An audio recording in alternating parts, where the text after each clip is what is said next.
வணக்கம். ஆகாசவாணி.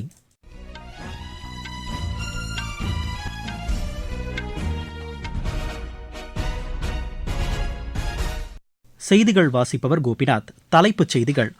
உணவு பாதுகாப்பை உறுதி செய்வதற்கென மரபணு வங்கி ஏற்படுத்தப்படும் என்று பிரதமர் திரு நரேந்திர மோடி அறிவித்துள்ளார்.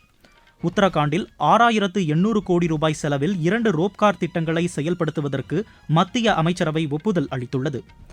அரசு திட்டங்களை செயல்படுத்துவதில் உள்ளாட்சி அமைப்புகளின் பிரதிநிதிகள் முக்கிய பங்கு வகிப்பதாக மத்திய அரசு தெரிவித்துள்ளது. காபூல் விமான நிலைய குண்டுவெடிப்பு சம்பவத்திற்கு காரணமான தீவிரவாதி கைது செய்யப்பட்டிருப்பதாக அமெரிக்க அதிபர் திரு டொனால்டு ட்ரம்ப் கூறியுள்ளார். டேபிள் டென்னிஸ் போட்டிகளில் பங்கேற்பதிலிருந்து இம்மாத இறுதியில் ஓய்வு பெறுவதாக இந்தியாவின் சரத்கமால் அறிவித்துள்ளார். இனி விரிவான செய்திகள். உணவு பாதுகாப்பை உறுதி செய்வதற்கென மரபணு வங்கி ஏற்படுத்தப்படும் என்று பிரதமர் திரு நரேந்திர மோடி அறிவித்துள்ளார்.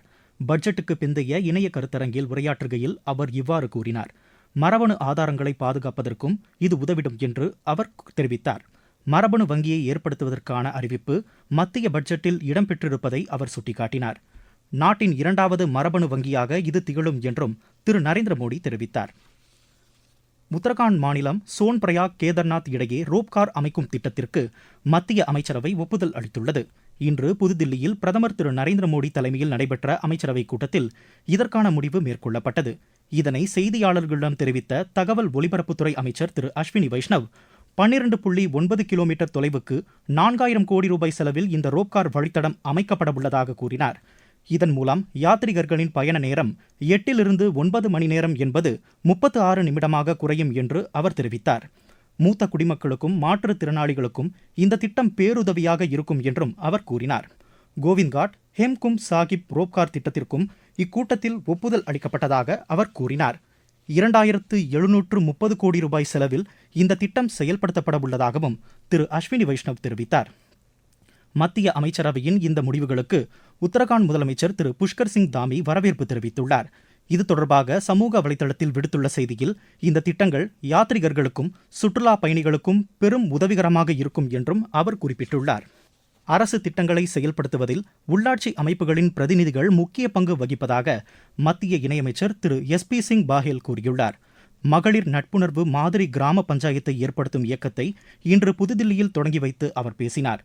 உள்ளாட்சி அமைப்பின் பிரதிநிதிகள் அரசு திட்டங்களின் நெறிமுறைகளை முழுமையாக கடைபிடிக்க வேண்டும் என்று அமைச்சர் கேட்டுக்கொண்டார். இந்த நிகழ்ச்சியில் பேசிய மத்திய சுகாதாரத்துறை இணையமைச்சர் திருமதி அனுப்பிரியா பட்டேல், மகளிர் முன்னேற்றத்தை அடிப்படையாக கொண்ட வளர்ச்சிக்கு மத்திய அரசு முக்கியத்துவம் அளித்துள்ளதாக தெரிவித்தார். ஆந்திர முதலமைச்சர் திரு சந்திரபாபு நாயுடு மத்திய உள்துறை அமைச்சர் திரு அமித்ஷாவை இன்று புதுதில்லியில் சந்தித்து பேசினார். அம்மாநிலத்தின் வளர்ச்சி தொடர்பான திட்டங்கள் குறித்து இந்த சந்திப்பின் போது விவாதிக்கப்பட்டதாக எமது செய்தியாளர் தெரிவிக்கிறார். மத்திய நிதியமைச்சர் திருமதி நிர்மலா சீதாராமன், சாலை போக்குவரத்து மற்றும் நெடுஞ்சாலைத்துறை அமைச்சர் திரு நிதின் கட்கரி ஆகியோரையும் திரு சந்திரபாபு நாயுடு சந்தித்து பேசினார். இந்திய ரயில்வே நிதி கழகத்திற்கு நவரத்ன அந்தஸ்து வழங்கப்பட்டுள்ளது நிறுவனத்தின் நிதி கட்டமைப்பு வலுவாக உள்ளதை உணர்த்துவதாக அதன் தலைவரும் நிர்வாக இயக்குநருமான திரு மனோஜ்குமார் துபே தெரிவித்துள்ளார். இன்று புதுதில்லியில் செய்தியாளர்களிடம் பேசிய அவர், நிதி ஆதாரங்களை திரட்டுவது, கட்டமைப்பு வசதிகளை மேம்படுத்துவது மற்றும் நவீனமயமாக்க பணிகளில் இந்த நிதி கழகம் முக்கிய பங்காற்றுவதாக அவர் கூறினார். நிறுவனத்தின் செயல்திறனை மேலும் அதிகரிக்க தேவையான நடவடிக்கைகள் மேற்கொள்ளப்படும் என்றும் திரு மனோஜ்குமார் துபே தெரிவித்தார். நீங்கள் கேட்டுக்கொண்டிருப்பது ஆகாசவாணியின் செய்தி அறிக்கை.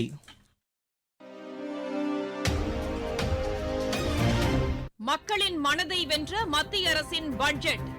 தனிநபர் வருமான வரி விலக்கிற்கான உச்சவரம்பு 12 லட்சம் ரூபாயாக உயர்வு. தமிழகத்தின் ரயில்வே திட்டங்களுக்காக 6626 கோடி ரூபாய் நிதி ஒதுக்கீடு. நாடு முழுவதும் உள்ள அரசு பள்ளிகளில் 50,000 அடல் ஆய்வகங்கள். 36 வகை உயிர்காக்கும் மருந்துகளுக்கு சுங்க வரியிலிருந்து விலக்கு. மாவட்டம் தோறும் அரசு மருத்துவமனைகளில் புற்றுநோய் சிகிச்சை பராமரிப்பு மையங்கள். லித்தியம் பேட்டரிக்கான சுங்க வரி ரத்து. குழாய் மூலம் குடிநீர் வழங்கும் திட்டம் மேலும் 3 ஆண்டுகளுக்கு நீட்டிப்பு. வளர்ச்சியடைந்த இந்தியாவிற்கான பயணத்தில் மோடி அரசு. தொடரும் மக்கள் நல திட்டங்கள்.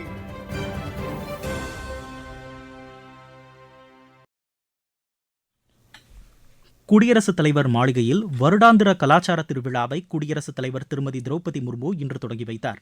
கலாச்சார பரிமாற்றத்தின் முனையமாக குடியரசுத் தலைவர் மாளிகை திகழ வேண்டும் என்ற நோக்கில் இந்த திருவிழா நடத்தப்படுவதாக மத்திய அரசின் செய்திக்குறிப்பு தெரிவிக்கிறது. நடப்பாண்டில் 5000க்கும் மேற்பட்ட கைவினை கலைஞர்கள் உற்பத்தி செய்த பொருட்கள் இந்த திருவிழாவில் காட்சிப்படுத்தப்பட்டுள்ளன.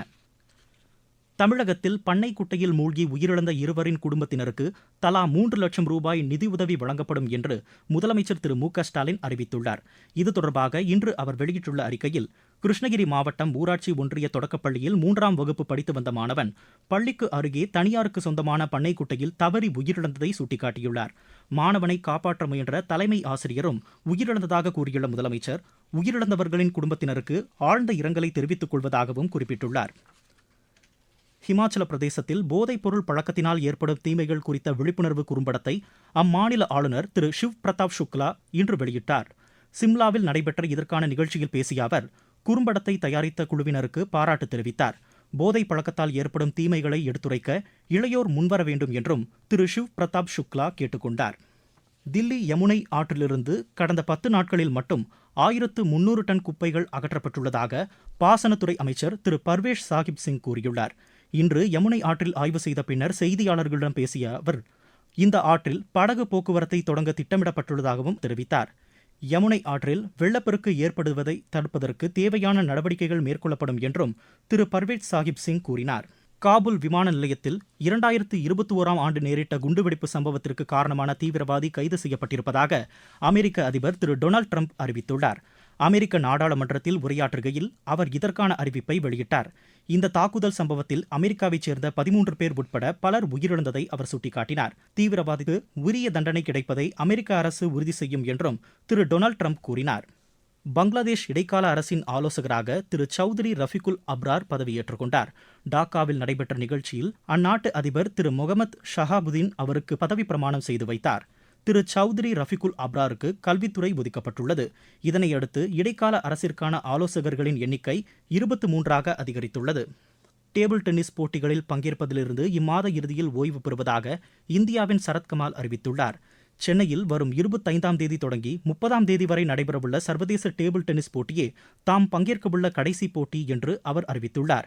காமன்வெல்த் விளையாட்டுப் போட்டிகளில் 7 தங்கப் பதக்கங்களையும் ஆசிய விளையாட்டுப் போட்டிகளில் 2 வெண்கலப் பதக்கங்களையும் வென்றுள்ள சரத்கமல் 5 முறை ஒலிம்பிக் போட்டிகளிலும் பங்கேற்றுள்ளார்.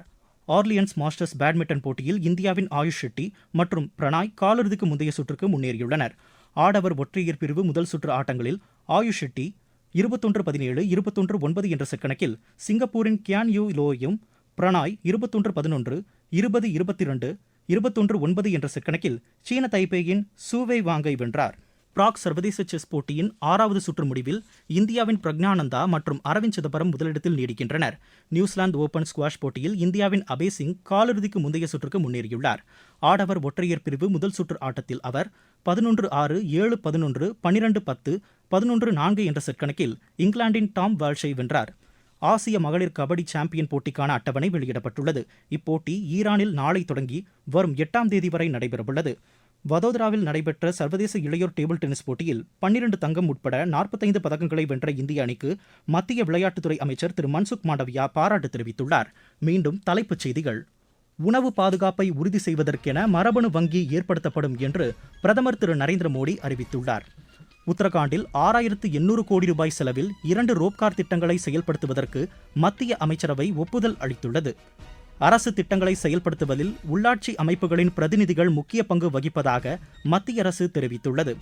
காபூல் விமான நிலைய குண்டுவெடிப்பு சம்பவத்திற்கு காரணமான தீவிரவாதி கைது செய்யப்பட்டிருப்பதாக அமெரிக்க அதிபர் திரு டொனால்டு ட்ரம்ப் கூறியுள்ளார். டேபிள் டென்னிஸ் போட்டிகளில் பங்கேற்பதிலிருந்து இம்மாத இறுதியில் ஓய்வு பெறுவதாக இந்தியாவின் சரத்கமல் அறிவித்துள்ளார். இத்துடன் இந்த செய்தி அறிக்கை நிறைவடைகிறது.